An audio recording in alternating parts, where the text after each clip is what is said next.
क्यों बनाए? आप लोगों को पता है वो अपनी बहनों से ही शादी कर लेते हैं। कितनी नीच और खराब सोच है। हमारे गांव रिश्तेदारी तो छोड़िए, गोत्र भी अगर दूर तक कहीं गोत्र भी मिलता हो ना, जिनसे कोई दूर तक लेना देना नहीं, गोत्र भी मिलता है, उनमें भी शादी नहीं होती है। और आप उनको भाई कहते हो जो अपनी बहनों से शादी कर लेते हैं। हमें नहीं बनना भाई उनका भाई, ठीक है? जिनको बनना है वो जाए। और जो लोग ये कहते हैं कि सब बराबर होते हैं, सारे धर्म बराबर होते हैं, वो जाकर मस्जिदों में बैठे। मेरा नाम अर्शिया अंसारी है। पहले मेरा नाम प्रीति सेठी था। I used to belong to a Punjabi family.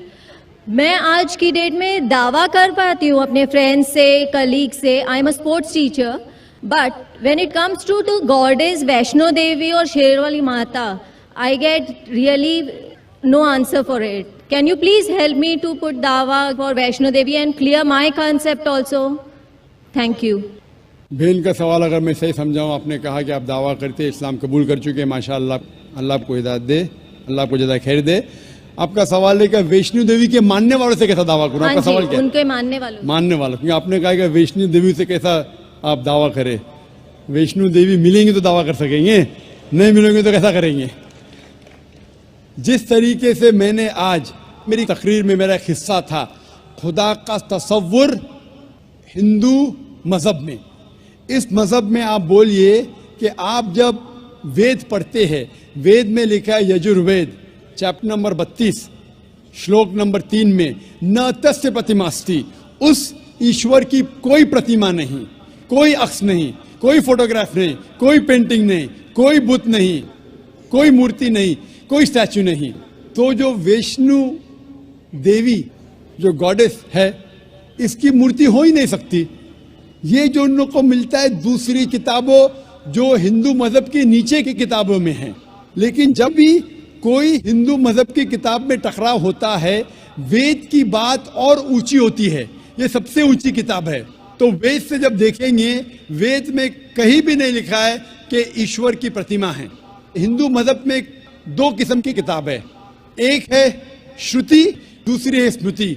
श्रुति मतलब वो किताब जो ईश्वर की तरफ से आई हुई, स्मृति मतलब वो किताब जो इंसानों ने लिखी है। तो इंसानों की किताब में मिलावट हो चुकी है और इसमें कई चीजें हैं जो श्रुति के खिलाफ है। तो आप जब मुताला करेंगे, उनसे ये कहिए कि ये श्रुति में नहीं लिखा है। श्रुति मतलब वेद और उपनिषद।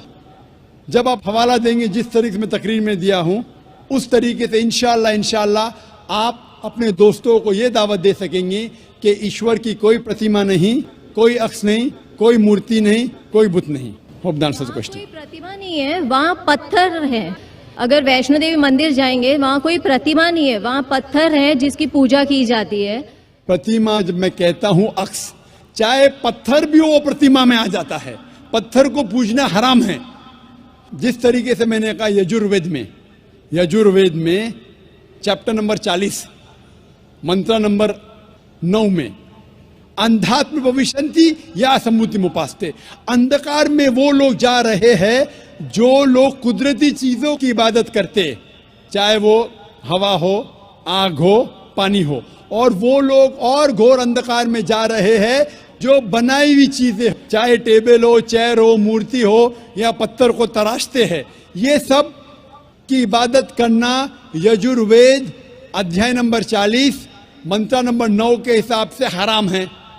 तो पत्थर की पूजा करना भी हराम है, इस्लाम मजहब में हराम है, हिंदू मजहब में भी हराम है।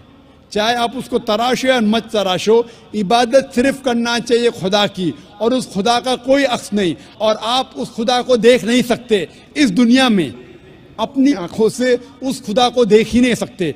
लिखा है बाइबल में, कुरान में भी, हिंदू स्क्रिप्चर में, अगर आप खुदा की बराबरी कोई भी चीज से कर सके इस दुनिया में, चाहे वो आसमान की चीज हो या इस धरती की चीज हो, तो वो खुदा हो ही नहीं सकता।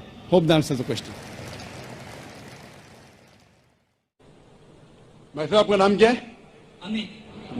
अमित भाई ने एक अच्छा सवाल किया है कि यहाँ अक्सर लोग गैर मुस्लिम खानदान में पैदा हुए, तो ये नाइंसाफी नहीं है कि मुसलमान मुस्लिम खानदान में पैदा हुए तो उनको इस्लाम धर्म मिला, हम गैर मुस्लिम खानदान में पैदा हुए, हमें इस्लाम नहीं मिला, तो ये नाइंसाफी नहीं। और आप अल्लाह سبحانہ و تعالیٰ سے آخرت میں شکایت کر سکتے کہ یہ کیسا. اسی لیے اللہ سبحانہ و تعالیٰ نے کہا ہے ہر مسلمان کا فرض ہے کہ وہ غیروں تک اپنا دین پھیلائے.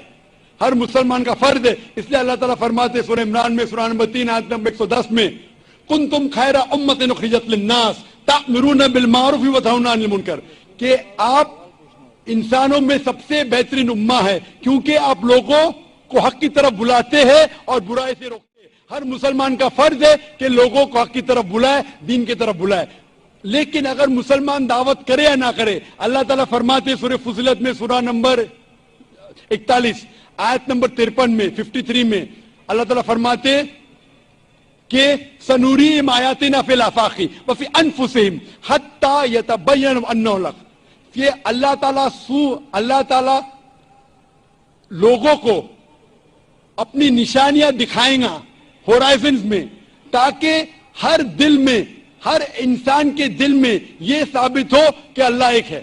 تو اللہ خود فرماتے قرآن مجید میں کہ ہر انسان کے دل میں وہ یہ ثابت کر دے گا اس کی زندگی میں کہ خدا ایک ہے.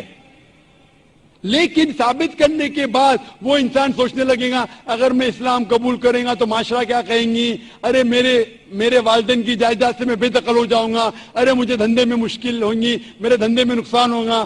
تو آخرت کے دن پہ اللہ تعالیٰ سے آپ یہ نہیں کہہ سکیں گے کہ آپ نے ناانصافی کی. اللہ تعالیٰ خود ہر انسان کے دل میں یہ ڈالیں گا کہ خدا ایک ہے. اور آپ کے لیے تو یہ بھی بہانہ نہیں ہے, آپ اس مجمع میں آ چکے ہیں, میرے زبان سے سن چکے ہیں کہ اللہ ایک ہے, اللہ کے علاوہ کوئی معبود نہیں ہے.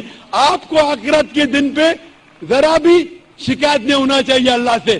اللہ تعالیٰ آپ سے پوچھیں گا کہ آپ نے جب ذاکر بھائی کے لیکچر کے لیے گئے, ذاکر بھائی نے صاف ثابت کر دیا کہ خدا ایک ہے, نہ ہی قرآن سے وید سے ثابت کیا, اپنشد سے ثابت کیا, بائبل سے ثابت کیا, پھر آپ نے کیوں نہیں ایک اللہ میں مانے؟ تو آپ کیا جواب دیں گے؟ باقی غیر مسلم کو تو بعد میں دیکھ لیں گے, میں آپ کے بارے میں پوچھتا ہوں کہ آپ خدا کو کیا جواب دیں گے آخرت میں؟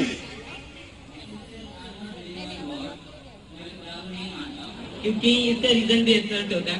آج دوران پورے وشو میں ہم ایسے حادثے دیکھتے ہیں, اگر بھگوان ہے تو بم اٹیک یا پھر باڑھ, یہ سارے جیسے حادثے ہوتے ہیں, وہاں بے گناہ لوگ, چھوٹے چھوٹے بچے تک کی جان چلی جاتی ہے. اگر اللہ واقعی ہے تو پھر جو بے گناہ ہوتے وہ لوگ کیوں مرتے, جو چھوٹے بچے ہوتے ان کا مرتیو بھی ہو جاتا ہے. بھائی صاحب کا سوال ہے کہ وہ خدا میں نہیں مانتے کیونکہ اگر خدا ہے تو بے گناہی کی موت کیوں نہیں ہوتی ہے, بے گناہی کی موت کیوں ہوتی, بچے لوگ کیوں مارے جاتے؟